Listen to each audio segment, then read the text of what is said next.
મિત્રો, છેલ્લા 2-3 મહિનાથી અને એમાં ખાસ કરીને માર્ચ મહિનામાં ગુજરાતના અમારા 150 જેટલા નેતાઓ પર ગૃહમંત્રી હર્ષ સંઘવીના ઇશારા પર સેમ પેટર્નની એફઆઈઆરો થાય છે. અમને પકડી જવામાં આવે છે, એમને હેરાન પરેશાન કરવામાં આવે છે, એમના મોબાઈલ લેપટોપ જપ્ત કરવામાં આવે છે અને એમને આમ આદમી પાર્ટીમાં ચૂંટણી નહીં લડવાની, કામગીરી નહીં કરવાની અને એવું કંઈ કરશો તો તમારા પર ખોટા રેપ સહિતના ગુનાઓ સહિત કલમો લગાડવાની ધમકીઓ ત્યાંના પોલીસ સ્ટેશનના પીઆઈ, ડીવાયએસપી અને એસપી દ્વારા આપવામાં આવે છે.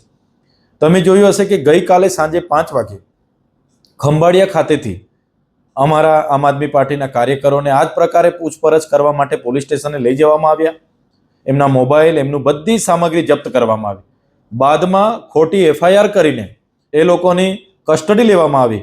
ત્યારે આજે અમારા ત્યાંના સ્થાનિક અને અમારા ગુજરાતના પ્રદેશ પ્રમુખ ઈસુદાનભાઈ ગઢવી ત્યાં એમની મુલાકાત માટે ગયા અને એમણે પૂછ્યું કે ભાઈ કોનો આદેશ છે? ત્યાંના પીઆઈએ કીધું કે દેવભૂમિ દ્વારકાના એસપીનો આદેશ છે. એસપીને પૂછ્યું કે કોનો આદેશ છે? તો ઉપરથી આદેશ આવ્યો છે ને આમ આદમી પાર્ટીના કાર્યકરો, નેતાઓને તાત્કાલિક અસરથી આ પ્રકારે પૂછપરછ માટે બોલાવવા, એમની મિલકત, એમની સંપત્તિ, એમની ગાડી, બધી જ માહિતી મેળવવાનો આદેશ છે.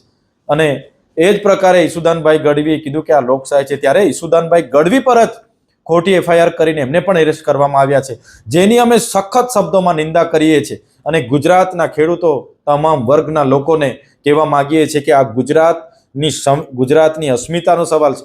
ગુજરાતના જે લોકશાહી ખતમ કરવાની જે હર્ષ સંઘવી જે પ્રયાસ કરી રહ્યા છે, સંવિધાનને ખતમ કરવા, લોકશાહીને ખતમ કરવાનો પ્રયાસ કરી રહ્યા છે, એક ઉત્તમ નમૂનો છે. ત્યારે આપણે સૌ સાથે રહીને આ તાનાશાહી સરકાર સામે, એમણે જે ઘોષિત કરેલી ઇમરજન્સી સામે કઈ રીતના આવનારા દિવસોમાં લડી શકાય એ માટે બધાએ તૈયાર રહેવું પડશે. અને પોલીસને અને ભાજપને પણ અમે કહેવા માંગીએ છીએ, અમે તમારા ખોટી એફઆઈઆરોથી, અમે તમારી જેલોથી ડરવાના નથી, અમે એનાથી પણ વધારે તાકાતથી લડીશું. કેમ કે આમ આદમી પાર્ટી એ આંદોલનમાંથી બનેલી પાર્ટી છે અને ઈસુદાનભાઈ ગઢવીને જે એરેસ્ટ કરવામાં આવ્યા છે એની અમે સખત શબ્દોમાં નિંદા કરીએ છીએ અને આવનારા દિવસોમાં એનો જવાબ અમે ઈંટનો જવાબ પથ્થરથી આપવાના છે.